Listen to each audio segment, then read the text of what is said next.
एकंदरीतच मानसशास्त्र या विषयावरती मराठीतून जास्तीत जास्त अभ्यास वाढावा म्हणून संवेदन मानसशास्त्र गुरुकुल ही आमची एक संस्था देखील मुंबई पुण्यात अनेक कार्यक्रम घेत असते. आता हळूहळू तुम्हाला सगळ्यांनी इतका छान प्रतिसाद दिलाय म्हटल्यावरती अलिबागमध्ये देखील असे वेगवेगळे उपक्रम करायला आम्हाला नक्की आवडेल. डॉक्टर राजेंद्र बर्वे सरांनी मानसोपचार तज्ज्ञ म्हणून काम करत असतानाच माइंडफुलनेस आणि त्यालाच फार सुंदर त्याचं मराठीकरण सरांनी केलेलं आहे ते म्हणजे पूर्णभान. या पूर्णभान या विषयाचा अभ्यास करण्यासाठी श्रीलंकेला गेले आणि श्रीलंकेला जाऊन त्यांनी ध्यानधारणा करत माइंडफुलनेस मेडिटेशन या सगळ्याचा अभ्यास करत माइंडफुलनेस कोच पूर्ण भान या विषयाचा अतिशय सखोल असा अभ्यास डॉक्टर राजेंद्र बर्वे सरांनी केलेला आहे.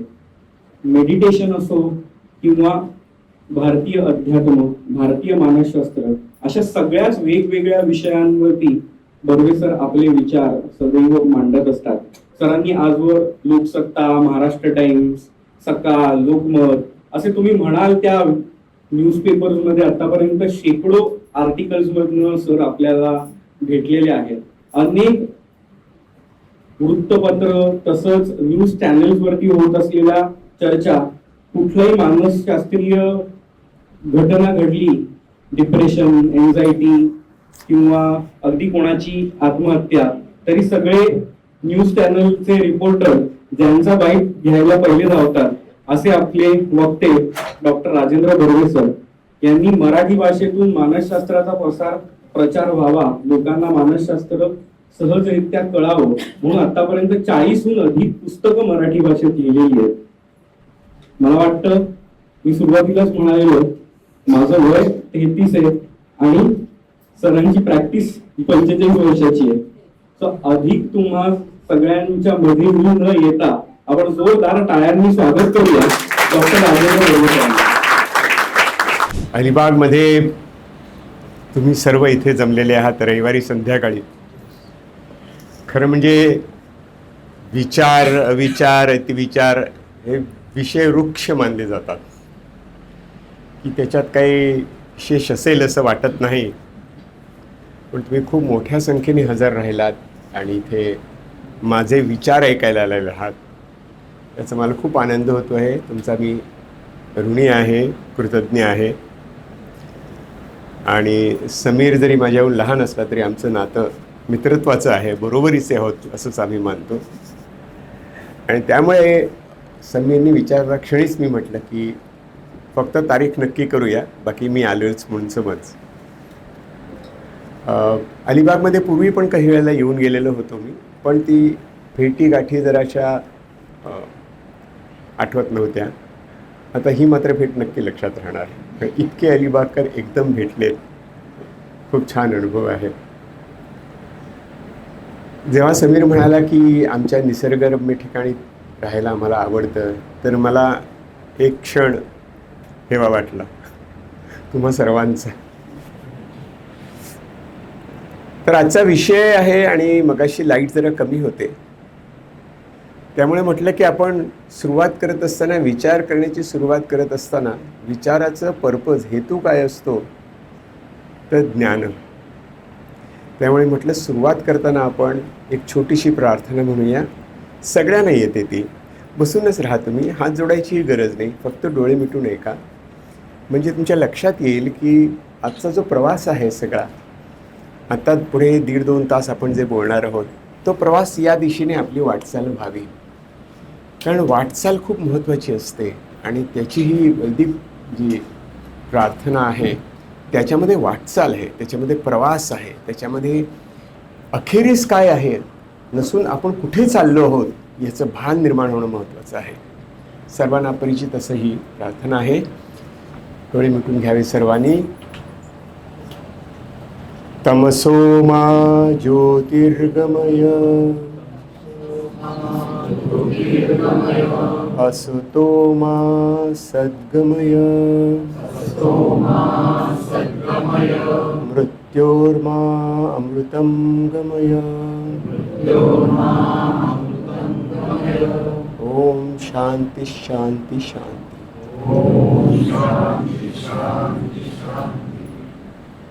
मित्रों, या प्रार्थनेबद्दल मी थोडक्यात बोलणार आहे, कारण हा ज्ञानप्राप्तीची वाटचाल आहे. तमसो मा ज्योतिर्गमय, अंधारातनं प्रकाशाकडे वाटचाल. हा प्रकाश कसला? तर हा ज्ञानाचा प्रकाश आहे. असतो मा सद्गमय, असत्यापासून सत्याकडे वाटचाल करायची. असत्य ही माया आहे आणि सत्य हे ब्रह्म आहे. सत्य हे अंतिम सत्य आहे. सत्य हे जगाला समजून घेणं आहे. असत्य म्हणजे जगाविषयीच्या कल्पना दूर करणं आहे. त्यामुळे आपला प्रवास हा असतपासून सतकडे, अंधारापासून प्रकाशाकडे, आणि अखेरीस ते म्हणतात मृत्योर्मा अमृतम गमय. कारण आपण मिळवलेलं, आपण जरी पेरिश झालो, आपण जरी संपलो, आपला जीवन जरी संपलं, तरी आपण कमावलेलं जे ज्ञान आहे, आपण जी मिळवलेली माहिती आहे, आपण जो वाटचाल करत असताना जे वेचलेलं आहे, तेच वेचलेलं मात्र आपल्याबरोबर संपत नाही. ते आपण लोकांना जे सांगितलेलं आहे, विचार दिलेले आहेत, त्या रूपामध्ये ते अमर होतं. म्हणून मृत्योर्मा अमृतम गमय. From perishable to non perishable. ज्ञान हे इम्पेरिशेबल आहे. नाही ज्ञानेन सदृशम इहम पवित्रम विद्यते. जगात ज्ञाना इतकं पवित्र काही नाही, शुद्ध काही नाही, असे विचार गीतेमध्ये मांडलेले आहेत. त्यामुळे विचार करायचा, आपण विचार करायचा विचार केला की लक्षात येतं की हे सगळं ज्ञानप्राप्तीची वाटचाल आहे. आता असे विचार घेऊन किंवा असा विचार करून किंवा असा विचार न करता एका मित्राची गोष्ट आधी सांगतो. हा मित्र जपानमधली गोष्ट आहे, झेन गोष्ट आहे. तो सामुराई म्हणजे तलवारपटू, आपल्याला ठाऊक आहे. तो उत्तम वाकबगार होता, निपुण होता आपल्या विद्येमध्ये, मार्शल आर्ट म्हणतो आपण त्याला. पण त्याला एक अधुरेपण जाणवत होतं, कमतरता जाणवत होती. इतका उत्तम वाकबगार असून सुद्धा तो एका झेन गुरुकडे गेला. झेन गुरु असा तुमच्या अलिबागसारख्या सुंदर ठिकाणी राहत होता. छान असं अरण्य होतं, नद्या नाले, अशा ठिकाणी तो राहत होता. आणि हा आपला मित्र येऊन म्हणाला, मला तुमच्याकडे काही शिकायचं आहे म्हणून मी आलो आहे. ते गुरु म्हणाले की माझ्या येऊन कुठीत राहतो, म्हणजे ज्ञानासाठीच इकडे सगळे लोक येतात. तो राहू लागला तिकडे. त्याची अपेक्षा होती की रोज काहीतरी आपल्याला एखादं व्याख्यान असेल, प्रवचन असेल, काही सांगणं असेल. तर तुम्ही वाट पाहिली पण असं काहीच घडत नव्हतं. गुरुजी आपल्या आपल्या कामात होते, याच्याकडे बघतही नव्हते. दिवस चाललेत. सामुराई म्हणाला की अरे, मी माझी सगळी कामं टाकून इकडे आलो आहे आणि माझी अपेक्षा आहे की मला काही शिकायला मिळावं, पण इथे काही शिकायलाच मिळत नाही आहे. आलो कशाला मी इकडे? त्याच्या मनात राग आला, संताप आला आणि तो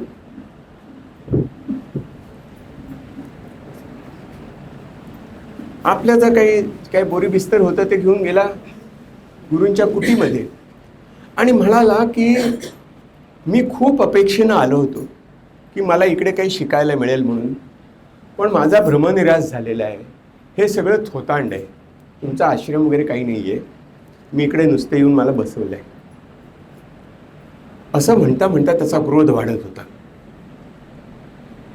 गुरु त्याच्याकडे पाहत होते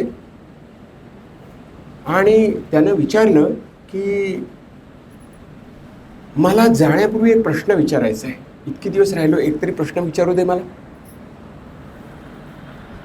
तर गुरु म्हणाले विचार ना प्रश्न. तर तो म्हणाला स्वर्ग आणि नरक हे दोन शब्द ऐकलेत मी. स्वर्ग आणि नरक हे दोन शब्द मी ऐकलेले आहेत, पण स्वर्गातनं जाऊन परत आलेला, नरकातनं जाऊन परत आलेला मला कोणीच भेटलेलं नाही. आपल्या कोणालाही भेटलेली आहे. वन वे तिकीट आहे ते. पण त्याने विचारलं स्वर्ग आणि नरकमध्ये काय फरक आहे सांगा बघू. हा प्रश्न ऐकता क्षणी गुरु इतक्या जोरात हसायला लागले की त्या सामुराईला संताप असह्य झाला. त्यांनी आपली तलवार काढली आणि आपल्या गुरुवर तो चाल करून गेला. लाल भडक झालेले डोळे, हातात धरलेली तलवार, अंगावर चाल करून येतोय आणि गुरु म्हणतात, थांब, प्रश्नाचं उत्तर देतोय मी. तू मला विचारलास स्वर्ग आणि नरक याच्यात काय फरक आहे? या क्षणी तू नरकात आहेस. या क्षणी तू नरकात आहेस हे शब्द त्याच्या कानी पडले आणि तो मटकन खाली बसला. हातातली तलवार गळून पडली, डोळे मिटून घेतले, श्वासावर लक्ष केंद्रित केलं आणि तो ध्यानग्रस्त झाला. गुरुजी जवळ आले, त्याच्या पाठीवर हात ठेवला आणि म्हणाले, बाळा, तुझ्या प्रश्नाचं उत्तर पूर्ण दिलेलं नाही मी. मगाशी तू नरकात होतास, आता मात्र तू स्वर्गात आहेस. सामुराई उठून उभा राहिला, डोळे भरून आले होते. तर तो म्हणाला, मी प्रामाणिकपणे सांगतो, हे माझ्या सगळ्या स्क्रिप्चर्समध्ये, वेदामध्ये, उपनिषदामध्ये, आमच्या ग्रंथामध्ये लिहिलेलं आहे हो. गुरुजी म्हणाले, बरोबर आहे, लिहिलेलं आहेच. आणि तू ते पाठ पण केलेस ना? हो, पाठ केलेत. मग आता काय फरक झाला गुरुजी? आता असं मला एकदम काहीतरी डोक्यात वेगळंच चमक निर्माण झाली. माझे डोळे विस्फारले गेले. मला जग वेगळ्या प्रकारे दिसू लागलं. हा काय फरक झाला? गुरुजी म्हणाले, इतके दिवस तू वाचलं होतंस, पाठ केलं होतंस, पण त्या तत्वावरती विचार केलेला नव्हतास. ते पाठांतर होतं. थांबून याच्यावर चिंतन केलं नव्हतंस, मनन केलं नव्हतंस. या शब्दांचा अर्थ काय आहे आणि तो अर्थ आपल्याला कसा लागू पडतो याचा तू निर्ध्यास केलेला नव्हतास. आणि या क्षणी तो केलास. लक्षात घे, ज्ञानाचा प्रकाश असतो, तो लक्कन लागतो, पण त्याच्याकरता मेहनत घ्यावी लागते. दगडावर दगड घासून मगच ठिणगी पेटत असते. तू चिंतन केलं असतंस, मनन केलं असतंस, तर विचार सुचले असते. दासानी म्हटलंय, रामदासांनी म्हटलंय, जगी सर्व सुखी असा कोण आहे. पुढचं वाक्य महत्वाचं आहे, विचारी मना तूच शोधून पाहे. आपल्याला वाटतं रामदास स्वामी म्हणतात जगात कोणी सुखी नाही. नाही, रामदास म्हणतात विचारी मना. हा तुझ्यापुढे पडलेला प्रश्न आहे. मी एक प्रश्न टाकलेला आहे. तुझं काम आहे विचारी मना. तुझं मन विचारी आहे. तुझ्याकडे शक्यता आहे, तुझ्यात ही शक्ती आहे, तुझ्यात हे सामर्थ्य आहे आणि ते जन्मजात आहे. ते तू वापरलं नाहीस तर नुसतं पहिली ओळ पाठ करत बसशील, जगी सर्व सुखी असा कोण आहे. म्हणशील मी तर दुःखी आहे, सगळं जगत दुःखी आहे, काय हरकत आहे, तसंच दुःखी राहिला. तसं नाही बाबा. विचारी मना तूच शोधून पाहे. शोधून काढ, का माणसं सुखी असतात, का माणसं दुःखी असतात. रामदास स्वामींना हा जो प्रश्न त्याने आपल्यापुढे मांडला, तो भगवान बुद्धाने, तथागत बुद्धाने 2600 वर्षापूर्वी सोडवण्याचा प्रयत्न केला. आणि त्यानं उमगली ती 4 आर्य सत्य आहेत. कारण ते ध्यानस्थ नव्हते, ते विचारमग्न होते. ते मंत्र जपत नव्हते, ते विचार करत होते. मूळ काय, कुठून सुरुवात झाली, कशी सुरुवात झाली, का सुरुवात होते आणि असंच चालू राहणार की याच्यात काही बदल होऊ शकतो, हा विचार करत होते. आणि त्या विचारातनं त्यांना सत्य सापडलं. विचारातनं सत्य सापडत असतं. म्हणून विचार, अविचार आणि अंतविचार आहे. पण तुम्ही मला या सगळ्याची सुरुवात झाली तरी कशी? आपल्याला खूप वर्ष मागे जावं लागेल, लाखो वर्ष मागे जावं लागेल. आपण तेव्हा प्राणी होतो,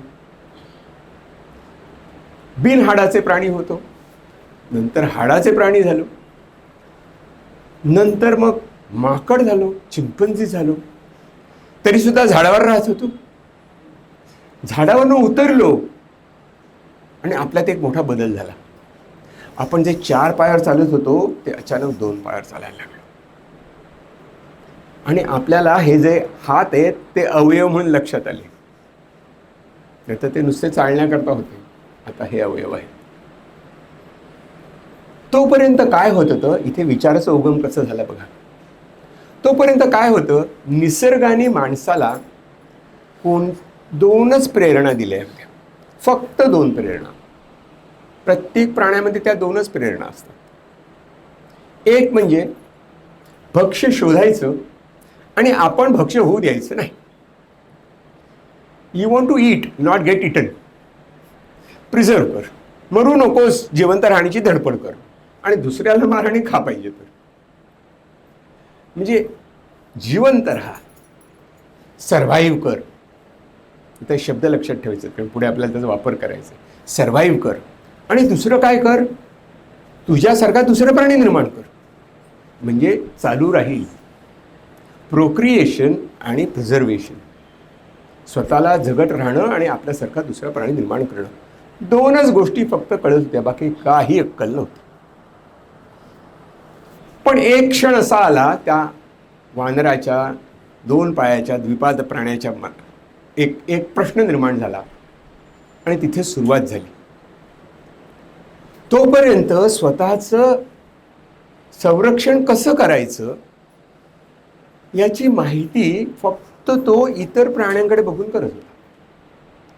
वाघ हल्ला करतो, पक्षी उडून जातात, मुंगी चावते, साप फणा काढतो. त्याच्या लक्षात आलं यातलं माझ्याकडे काहीच नाही, माझ्याकडे यातलं काहीही नाही, माझ्याकडे हत्तीसारखी शक्ती नाही, मला चिमणीसारखं उडताही येत नाही, मला काहीच नाही आहे. कुठच्या तरी एका क्षणी त्याच्या लक्षात आलं की संरक्षण कसं करायचं. आणि त्याने पहिला विचार जगातला केला. त्यांनी एक दगड उचलला आणि फेकला. आत्तापर्यंत जर तुम्हाला वाचवायचं असेल तर भिडावं लागायचं. वाघ हल्ला करतो, सिंह हल्ला करतो, हत्ती चाल करून येतो, गरुड खाली येतो आणि मासा पकडतो, त्याला भिडावं लागतं. आपल्या भक्ष्यापर्यंत जावं लागतं. पहिला शोध लागला विचार करून की मला जर वाचवायचं असेल तर या गोष्टीचा, या हातांचा आणि आजूबाजूला ज्या गोष्टीचा आहे त्याचा मी वापर करू शकतो. ते पहिलं हातामधलं एक उपकरण होतं, एक अशी वस्तू होती की जी त्याला आपण वापरली तर ते प्राण्यांना कधीही वापरता येत नाही. अशी एकच गोष्ट आहे ती म्हणजे मी दगड उचलून, फांदी उचलून फेकू शकतो. भाल्याचा जन्म झाला. कोणत्याही प्राण्याकडे भाला नाही. मी भाला फेकून स्वतःला वाचवू शकतो. ही एक मोठी झेप होती, कारण जगात असं नव्हतं, कोणत्याही प्राण्याकडे हे नव्हतं. हे कसं आलं, कसं सुचलं, त्याची आणखी एक गोष्ट आहे. इथिओपियामधली गोष्ट. इथिओपियामध्ये म्हणजे सगळं मानव जातीचा उगम हा आफ्रिकन देशामध्ये झाला, तिकडनं सगळीकडे पसरले. तर तिथे उत्खनन करत असताना काही वंशशास्त्रज्ञांना एक सांगाडा सापडला जो पहिला माणूस मानला जातो, होमो इरेक्टस, जो उभा राहतो. आणि त्याची बरीचशी हाडं होती. मग त्यांनी हाडं जोडली आणि मग कॉम्प्युटरच्या मदतीने AI च्या यादी त्यांनी अख्खा सांगाडा उभा केला. आणि लक्षात आलं की ही जी आकृती आहे जनावराची ती इतरपेक्षा खूप वेगळी आहे. ते विचार करायला लागले, काय वेगळी आहे, कशी वेगळी आहे. 2 गोष्टी लक्षात आल्या की हा जो प्राणी आहे, जी फिमेल आहे, स्त्री होती, ती म्हणजे स्त्री जनावराचा तो सांगाडा होता. तर तिच्यात वेगळं काय आहे, तर तिचा मृत्यू नैसर्गिक झाला होता.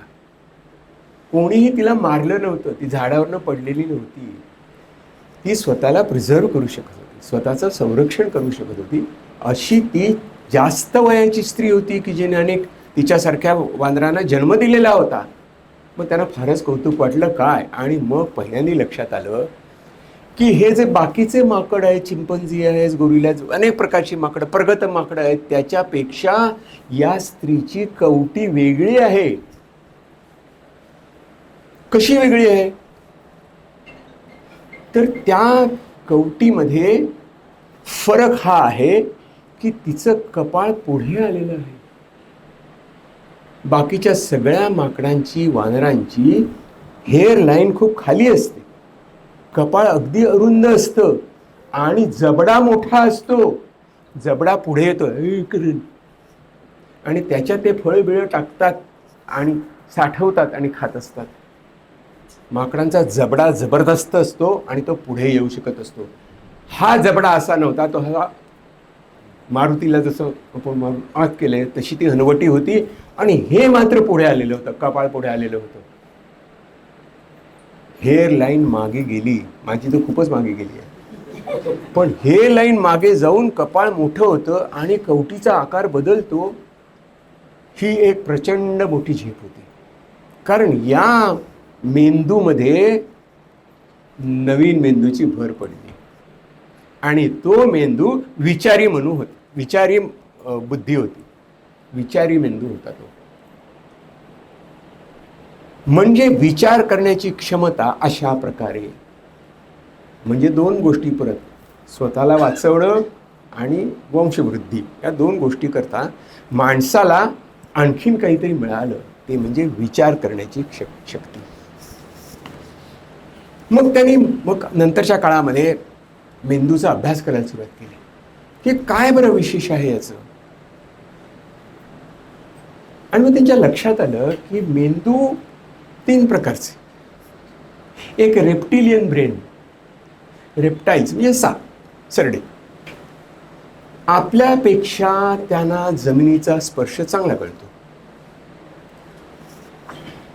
ते नागमोडी सहज जाऊ शकतात, कारण त्यांना फक्त हालचाल करण्याची क्षमता देणारा स्पायनल कॉर्ड असते.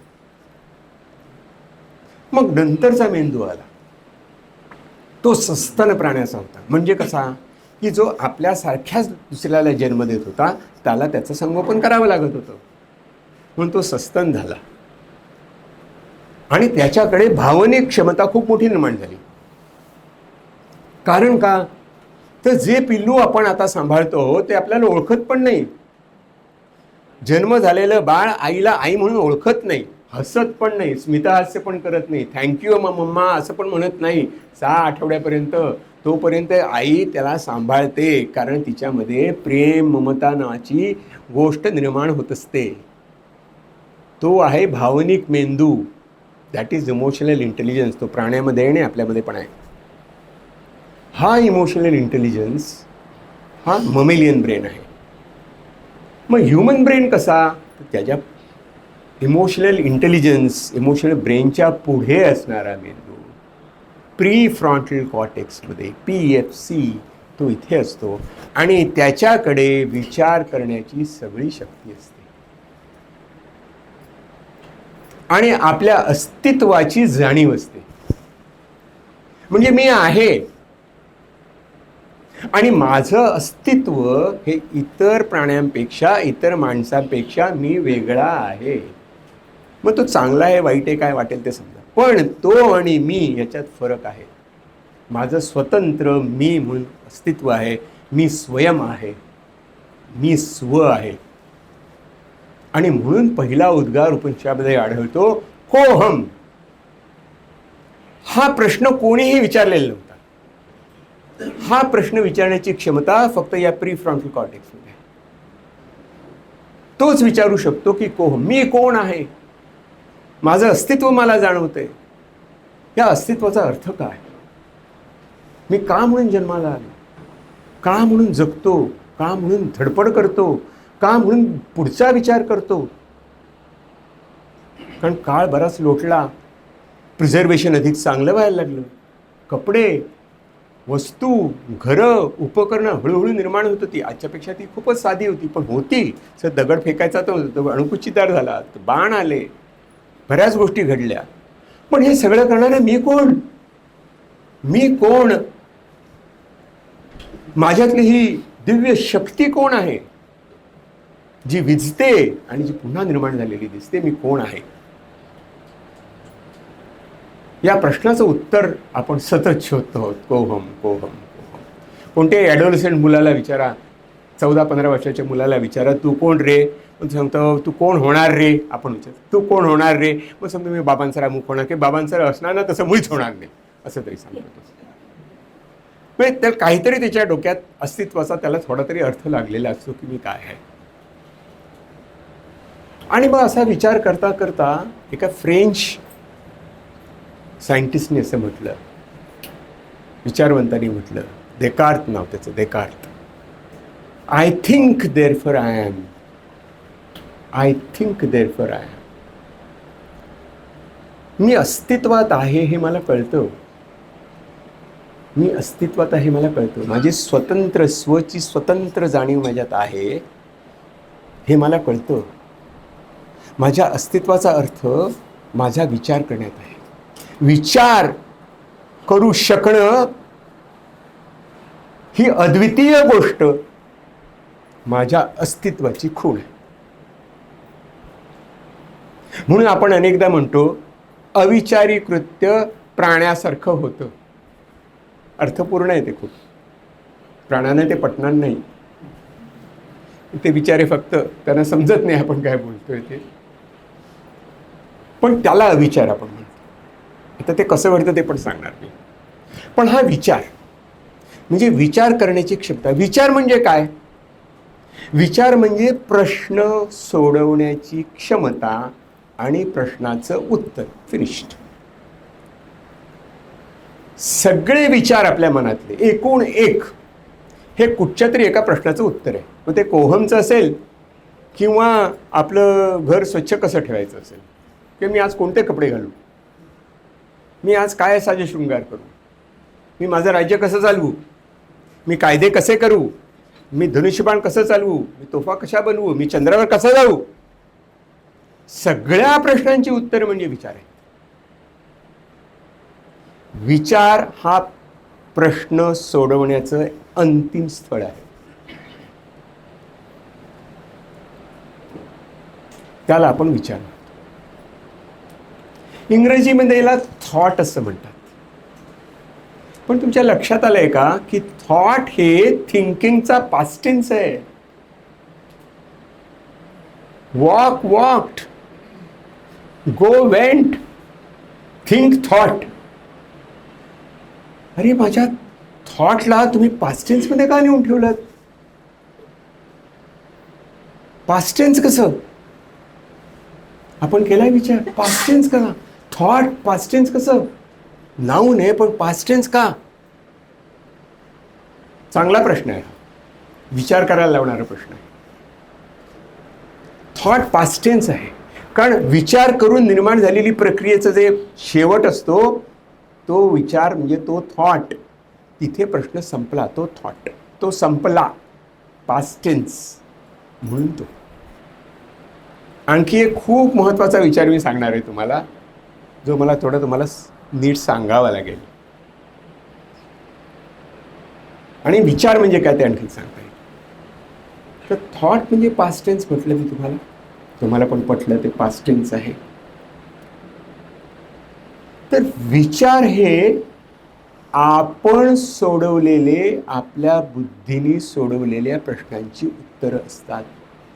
म्हणजे विचार खरे नसतात. Thoughts are not real, they are reality. जी आपल्याला दिसते ती, आपल्याला आपण सोडवली आहे ती. विचार म्हणजे सत्य नव्हे, विचार म्हणजे आपण शोधलेलं सत्य.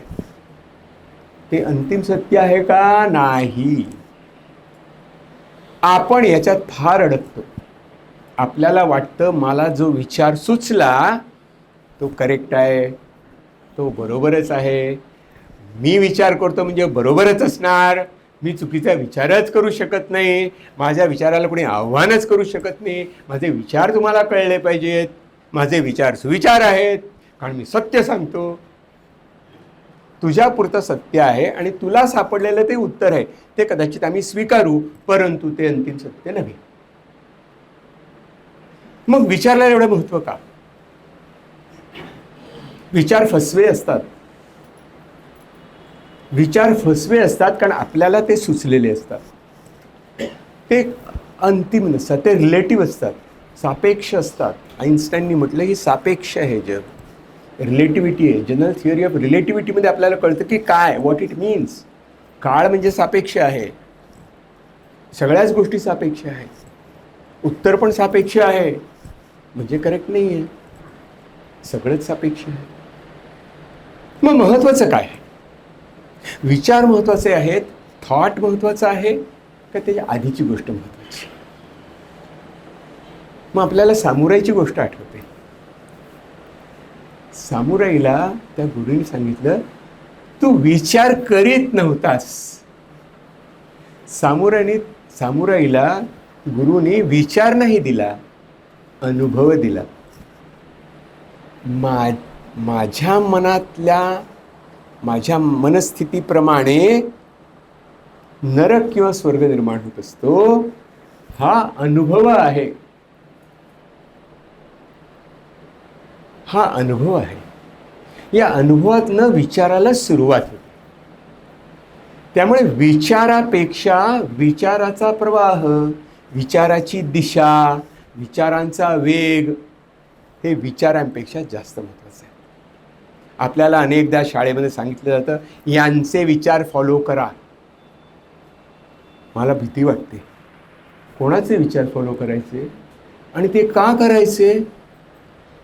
वाक्य असं पाहिजे, विचार करायला शिका.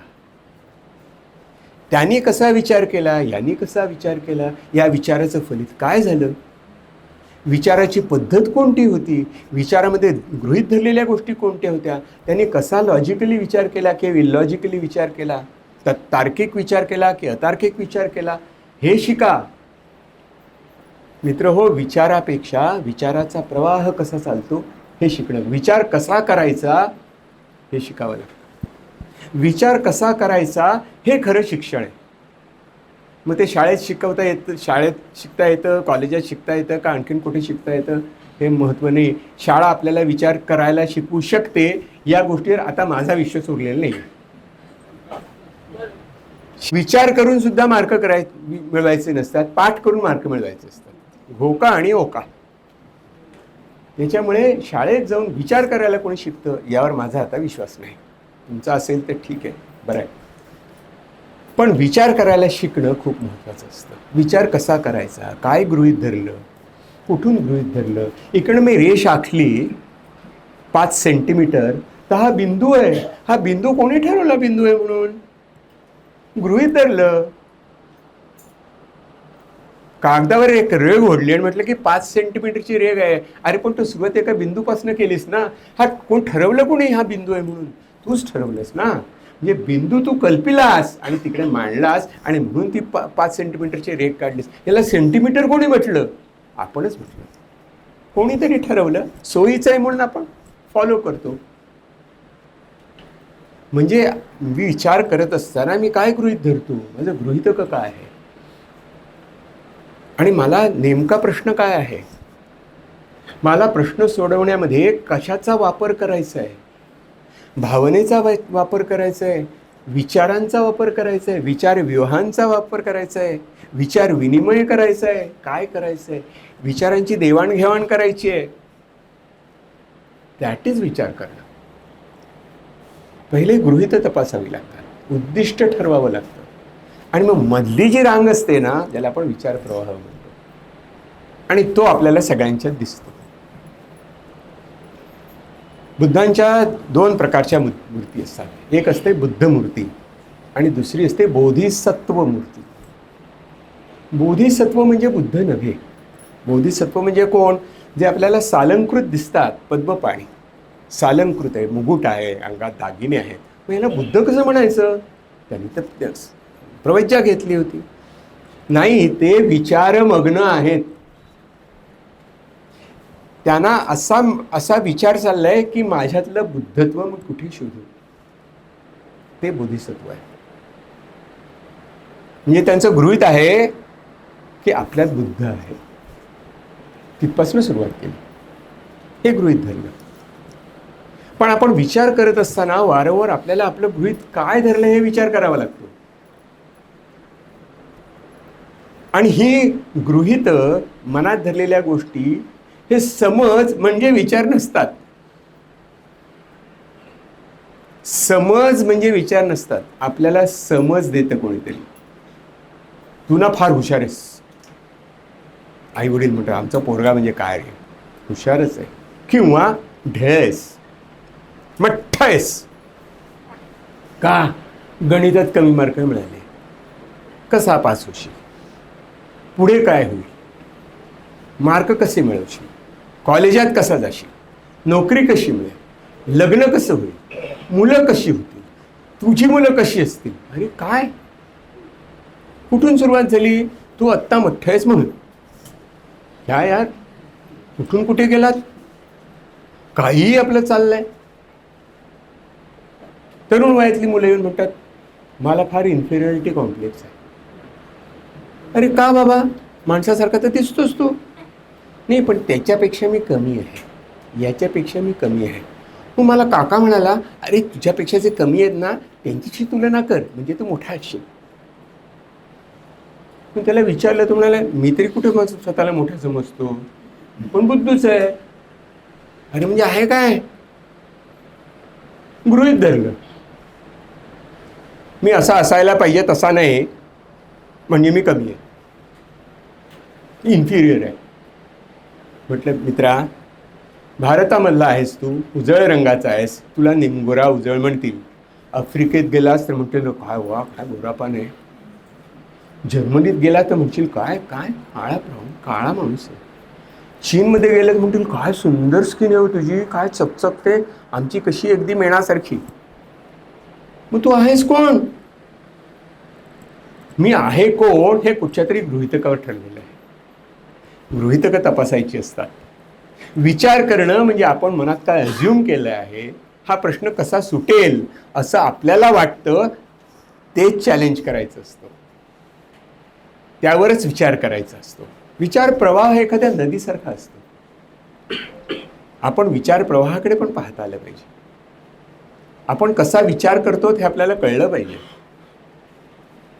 विचार कसा करतो ते आपल्याला कळलं पाहिजे. म्हणजे आपल्याला तटस्थ भूमिका घेऊन बघत असतो की ही नदी अशी वाहते बरं का, या नदीची ही दिशा आहे. आज नदी जोरात वाहते आहे, काल संथ होती. आज स्वच्छ पाणी दिसते आहे, आज गढूळ दिसतं आहे. काल पारदर्शक होतं, आज काहीच दिसत नाही आहे. आज ती अगदीच सुस्तावलेली वाटते. काल फार खळखळाट होता, काल खूप लाटा होत्या, आज कमी लाटा आहे. दिस इज विचार. ते कधी प्रवाही असतात, कधी थंड असतात, कधी गढूळ असतात, कधी स्वच्छ असतात, कधी पारदर्शक असतात. असे विचार प्रवाह असतात. पण विचार प्रवाहाची दिशा नेमकी असते. जसं मगाशी मी म्हटलं तसं मला काय सोडवायचं आहे प्रश्न, ह्याची डेफिनेशन मी केलेली आहे आणि गृहीत काय धरलं हे लक्षात ठेवलं आहे आणि मग माझे प्रश्न मला सोडवता येतात. हा मी प्रश्न का सोडवतोय हेही कळलं पाहिजे. हा मलाच का प्रश्न पडला आहे हेही कळलं पाहिजे. तो असा सुटला तर खरंच सुटेल का याचा प्रयोग तरी करायला पाहिजे. म्हणजे विचारामध्ये प्रयोगशीलता आहे, विचारामध्ये खरं खोटं तपासण्याची क्षमता आहे. पण जेव्हा आपण थबकतो तेव्हा तो प्रवाह संथ होतो. जेव्हा मनात गृहीतकं जास्ती होतात, अझम्पशन जास्ती होतात, जग असंच आहे, जग तसंच आहे, कोणीतरी सांगतं म्हणून, तेव्हा पाणी गढूळ असतं मित्र हो, आरपार नाही दिसत. मनात इतके उलट सुलट विचार असतात की आपल्याला आरपार दिसत नाही. ते आपल्याला पाणी स्वच्छ पाहिजे असतं.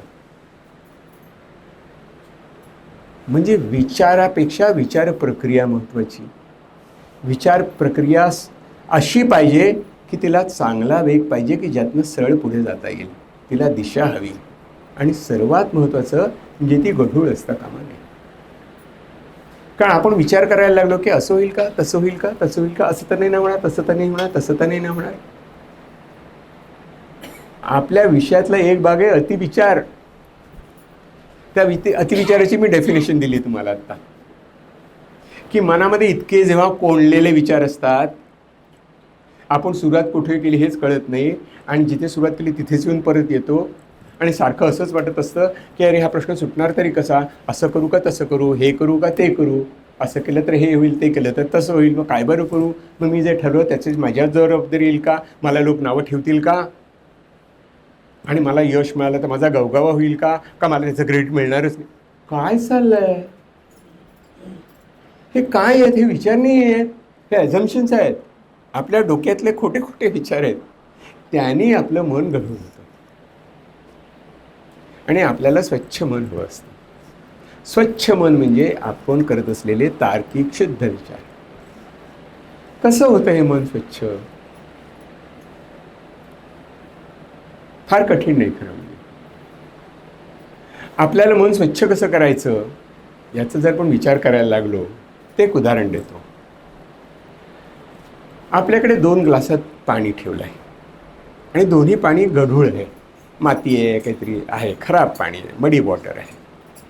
एकाला सांगितलं की जरा हे स्वच्छ पाणी कर, दुसऱ्याला पण सांगितलं पाणी स्वच्छ कर. तो म्हणाला मी चमच्यानी ढवळत बसतो, चमच्यानी ढवळत बसतो म्हणजे पाणी स्वच्छ होईल. दुसरा म्हणाला मी नुसतंच ठेवून देतो पाणी, आपोआप स्वच्छ झालं, संत झालं, ढवळलं नाही, पाणी स्वच्छ झालं आणि पाणी शांत झालं. अतिविचारामध्ये अस्वस्थ विचार आहे, अतिविचारामध्ये मनाचा गोंधळ आहे. मनात अनेक विचार आहेत, सरळ लाईन नाही आहे, नदीला दिशा नाही आहे, तिला फक्त फाटी फुटत चाललेले आहेत आणि पुढे जातच नाही आहे, ती इकडे तिकडे इकडे तिकडे पसरती आहे, पूर आल्यासारखी. अतिविचार म्हणजे मनात आलेले विचाराचे पूर, जे कुठेही वाट फुटेल तिकडे दिसतात आणि आपल्याला बुडवतात. काही निर्णय घेता येत नाही. विचार काय ठरवलंस तू? नाही, विचार करतोय. कसला विचार करतोयस? नाही, विचार करतोय. का? कसला विचार? नाही, ते बरोबर आहे का चुकीचं आहे? कधीपासून विचार करतोय? बरेच दिवस करतोय. पण बरोबर म्हणजे काय आणि चूक म्हणजे काय हेच अजून कळलेलं नाही आहे. बस विचार करा, ते संपणार नाही. त्याच्याकरता विचार नसतो करायचा, शांत व्हायचं असतं. आपोआप विचार स्वच्छ दिसायला लागतात. आज जर आपण सर्वात जास्त कोणत्या समस्येवरती गुगलवरती सर्च केला जातो, गुगल सर्च कोणत्या शब्दाचा जास्तीत जास्त केला जातो, तो शब्द आहे ओव्हर थिंकिंग. गुगलमध्ये ओव्हर थिंकिंग लिहायचं, काय, how to solve my over thinking. Over thinking म्हणजे काय, ओव्हर थिंकिंग कसे थांबवावे, ओव्हर थिंकिंग का होते, मलाच का होते, त्यातनं सुटका कशी करायची, इतके प्रश्न. सगळ्यात जास्त आजची समस्या काय असेल तर ओव्हर थिंकिंग. हे जे ओव्हर थिंकिंग आहे ते म्हणजे गढूळ झालेलं पाणी, विचारांचा मनात उडलेला गोंधळ. आणि तो आपण विचाराला विचारांनी सोडवू पाहतो.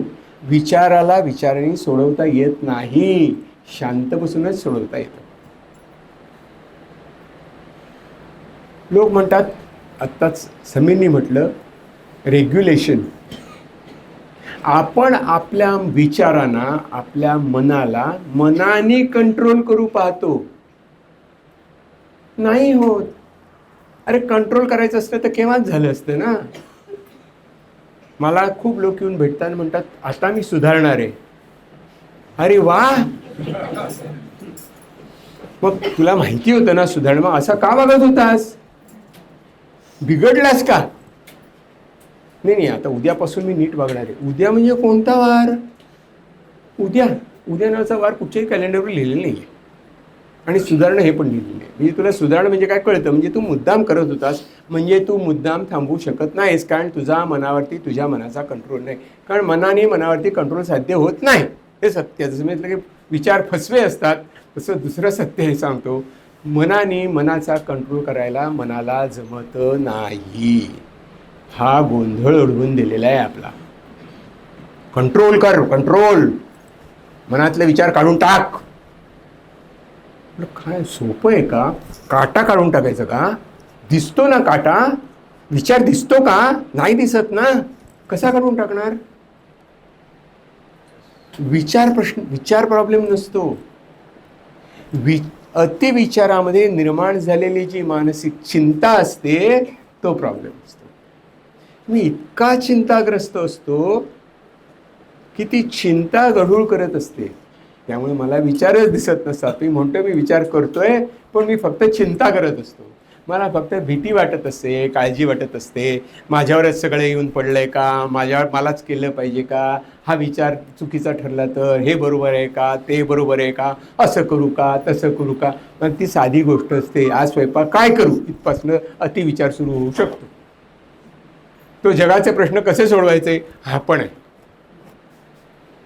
अगदी सामान्यातला सामान्य आणि अत्यंत असामान्य प्रश्न जरी घेतला तरी त्याच्यावरती जगात फक्त अतिविचार आहेत.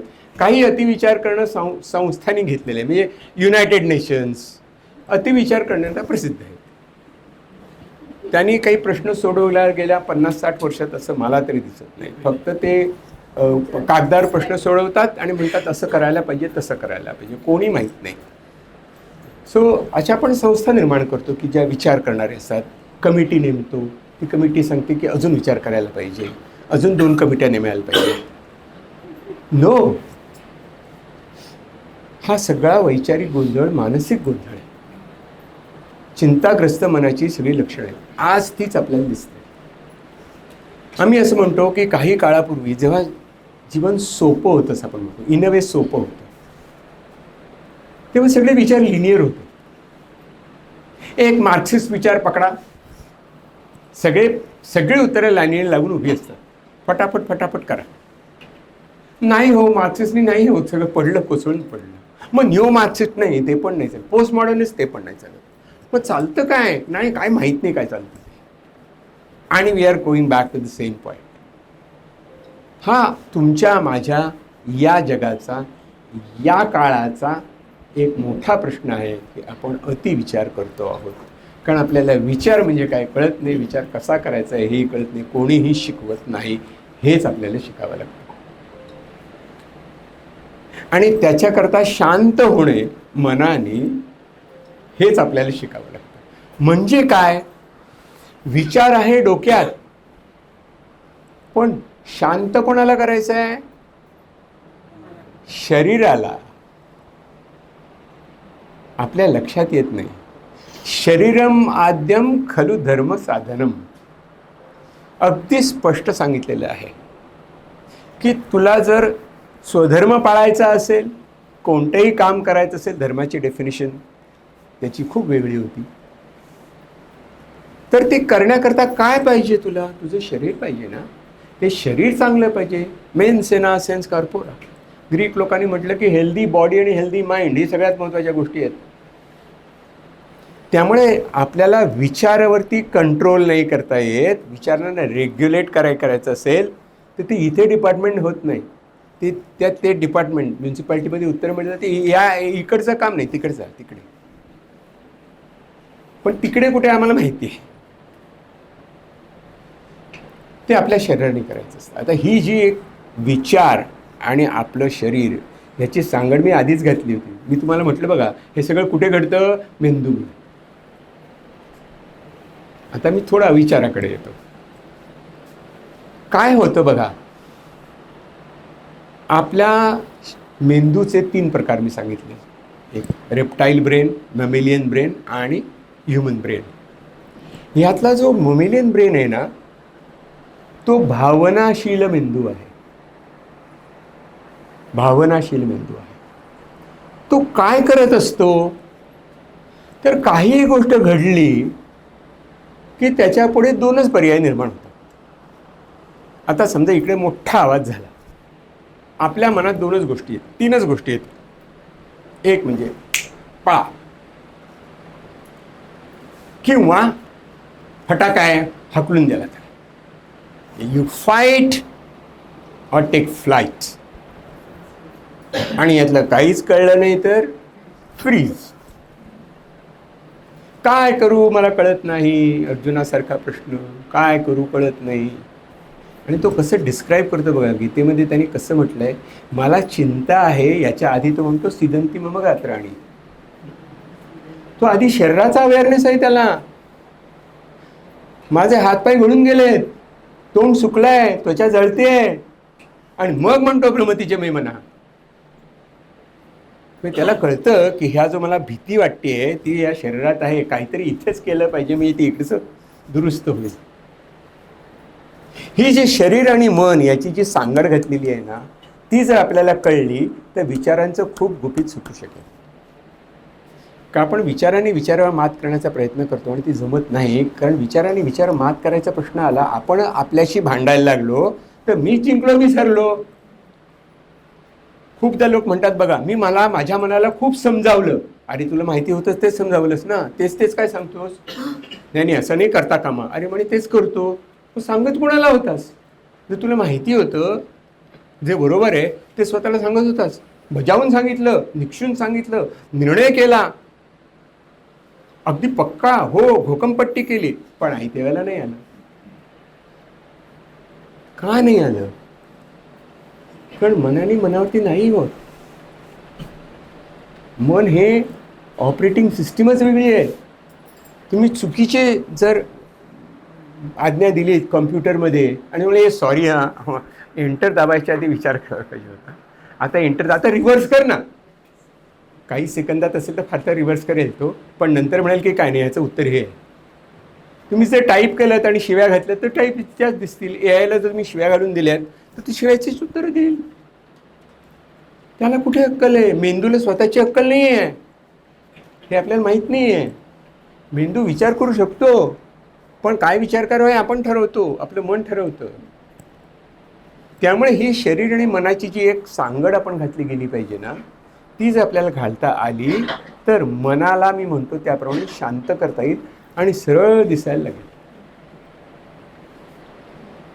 आता अविचार म्हणजे काय?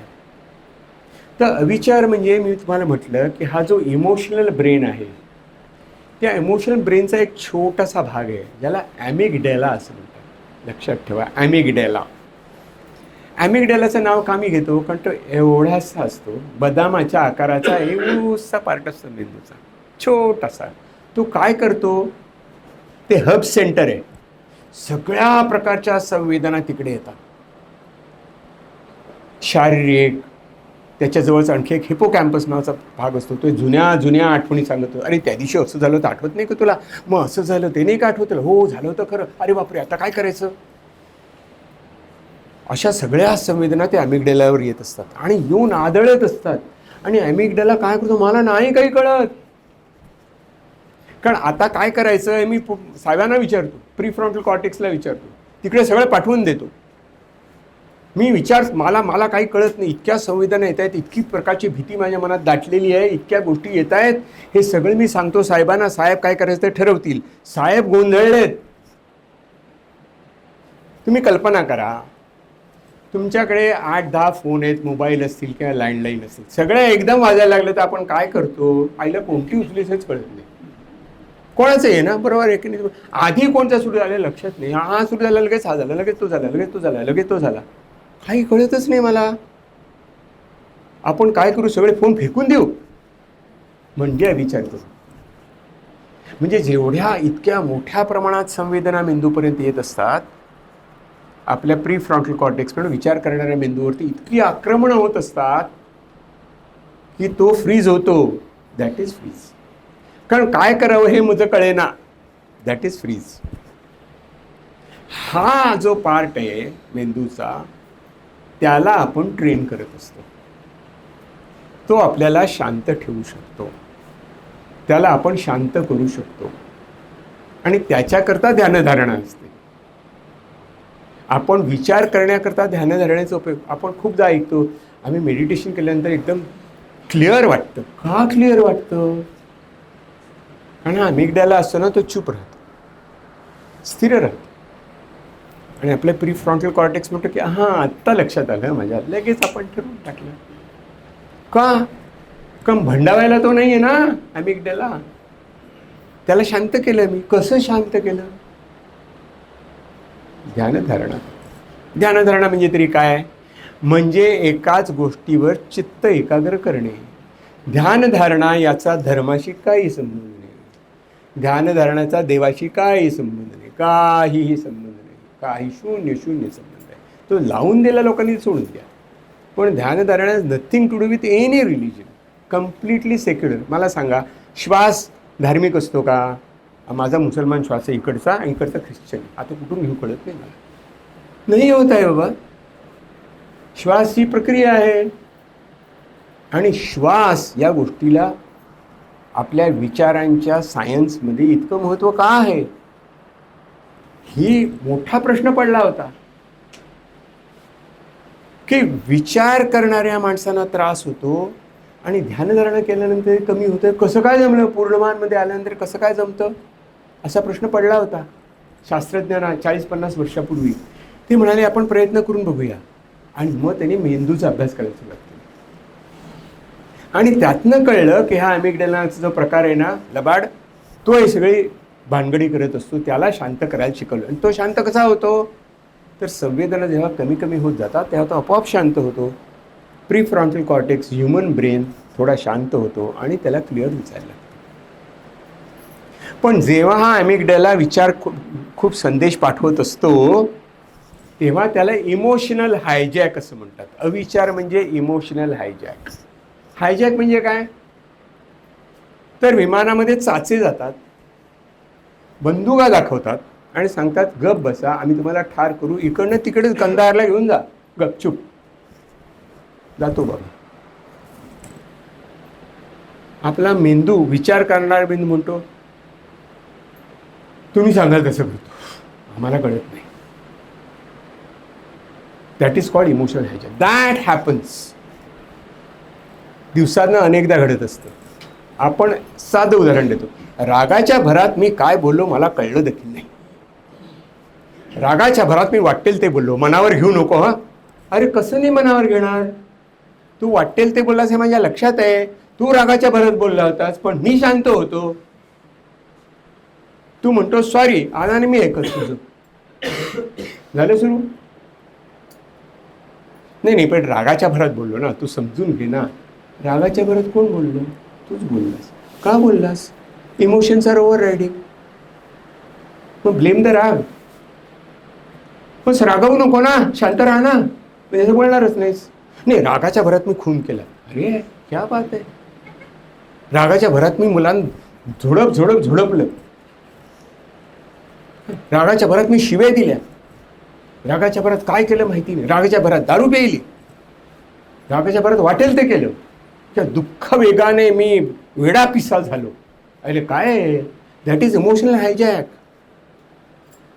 Human brain does not work because emotions are over riding. Emotions इतक्या अंगावर येतात.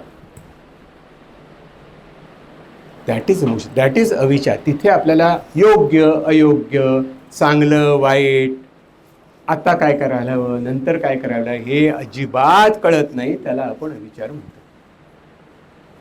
आणि अविचार म्हणजे भावनांचा डोंब आणि विचार बंद. आम्ही म्हणतो इमोशनचा डायरिया आणि विचारांचं कॉन्स्टिपेशन. म्हणजे काय? होतच नाही आणि दुसरं चालूच आहे. याचं उत्तम उदाहरण म्हणजे आपल्या मराठीतल्या कविता बघा. धो धो धो धो भावना वाहत असतात. अरे तुला काय म्हणायचं आहे लेका?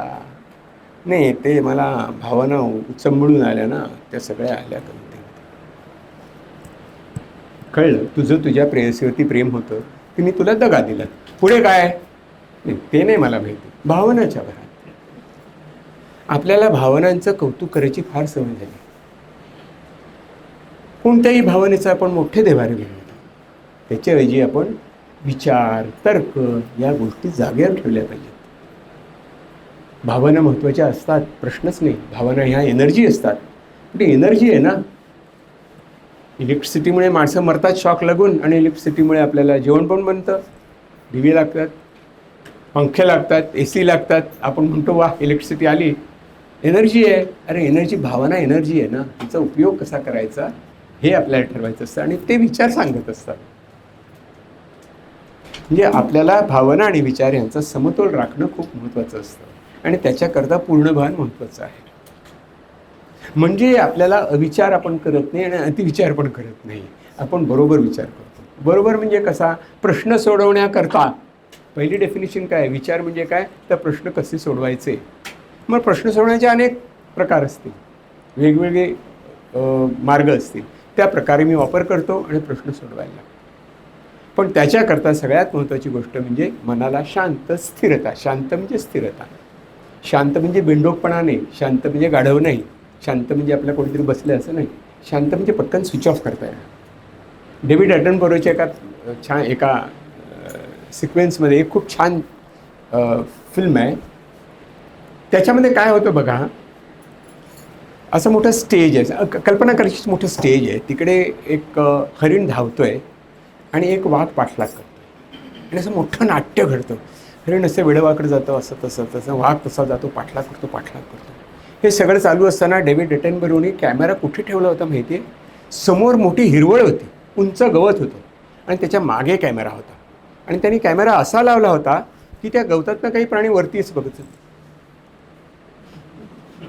असंच चाललेलं असतं. तो दाखवत असंच अरे अरे अरे असं. थोड्या वेळाने ते युद्ध संपतं, हरिण पळून जातं, वाघ निघून जातो.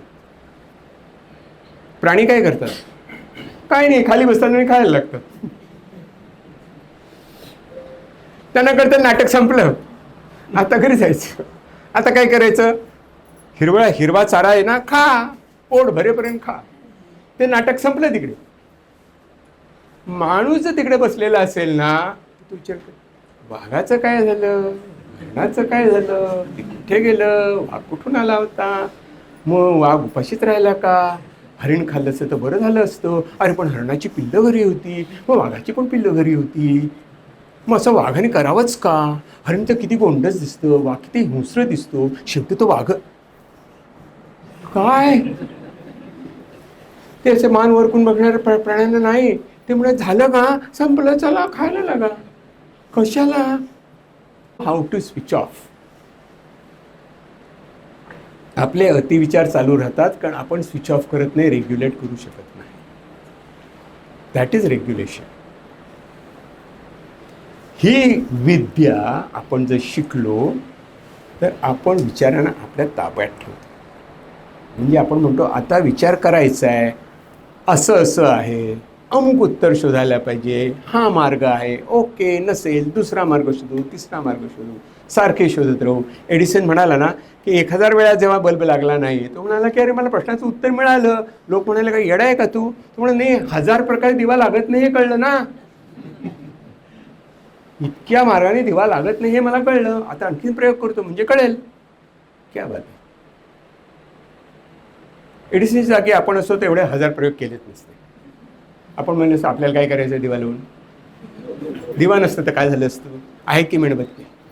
वा. त्यामुळे विचार करणारी माणसं अशी शांतपणे करत असतात, स्थिरपणे करत असतात. धो धो धो धो नाही आणि गढूळ पाणी पण नाही, स्वच्छ पाणी, कारण एकदम शांत. म्हणजे भावना स्थिर, मन स्थिर, विचार सहज वाहत असतात, सहजपणे वाहू शकतात. आपला प्रश्न विचार नाही, आपला प्रश्न आपलं मन शांत कसं ठेवायचं हाच असतो आणि त्याची जाणीव असावी लागते. कारण अशांत मनाला मी अशांत आहे हे पण कळत नाही. We are living a mindless life असं आम्ही म्हणतो. We are living a mindless life. Automatic सगळ्या गोष्टी झालेल्या आहेत.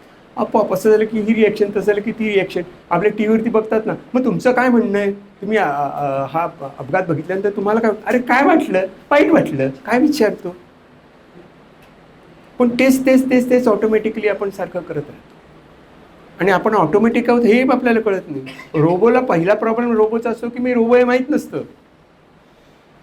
आपल्याला माहिती नाही आहे की आपण रोबो झालो आहे, आपल्याला माहिती नाही की आपण ऑटोमॅटिक झालो आहे, आपल्याला माहिती नाही की आपण माइंडलेस झालो आहे, आपल्याला माहिती नाही की आपण खूप अशांत आहोत ॲक्च्युअली. हे जेव्हा कळतं ना, तो गोल्डन मोमेंट आहे. जेव्हा आपल्याला कळतं मी अशांत आहे, अरे मी का बरं अशांत आहे, नाही कसा शांत होऊ, हा प्रश्न आहे. हा प्रश्न सोडवायचा आहे. कारण मी का बरं अशांत आहे, लाखो उत्तर आहेत. काय करायचं? मी माझ्याकडे प्रश्न आहे, तू नाही मला खूप विचार येतात, असं करू का तसं करू, तसं करू का तसं करू. त्याला विचारतो, आता तू कुठे आहेस सांग बघू. मी इथे आहे. मग आता कुठे नाही आहेस? गोंधळून जातो. लाखो करोडो ठिकाणी मी नाही आहे, फक्त इथे आहे ना, मी फक्त इथेच आहे, या क्षणी इथे आहे, या क्षणी मी इथे आहे. दॅट इज शांत. या क्षणी मी इथे आहे. आपल्यापैकी कोणी जर बाहेर भटकत होते ना, ती जाळीतनं केव्हाच आपलं मन निघून जातं बाहेर, आणि ते गेलेलं पण आपल्याला कळत नाही. कारण आपण विचार करत असतो, मग आता संध्याकाळी काय बरं करावं, मग वेळेवर जाईल का, साबुदाणा वडा कसा असेल वगैरे वगैरे.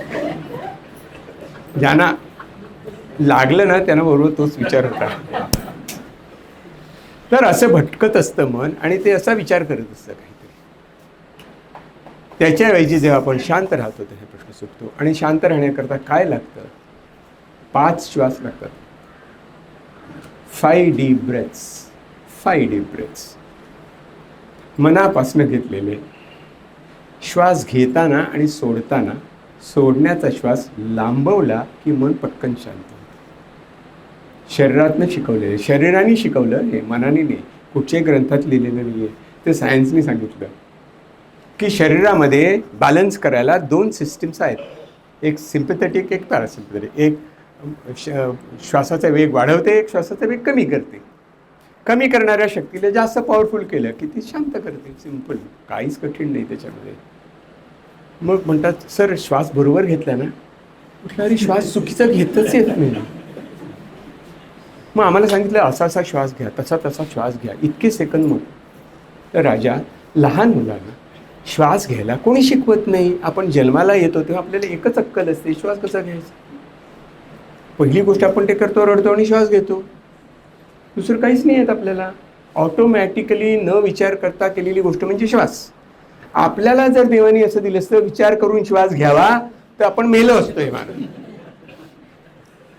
श्वास कसा बरं, याच्यासारखा त्याच्यासारखा, त्याला बरोबर म्हणतो मला जमत नाही, तिथे असं शिकवलं तर इथे असं शिकवलं, माझं कोणतंही कळत नाही, माझा श्वास कुठे गेला कळत नाही, बरोबर आहे का, वरचा आहे का खालचा आहे.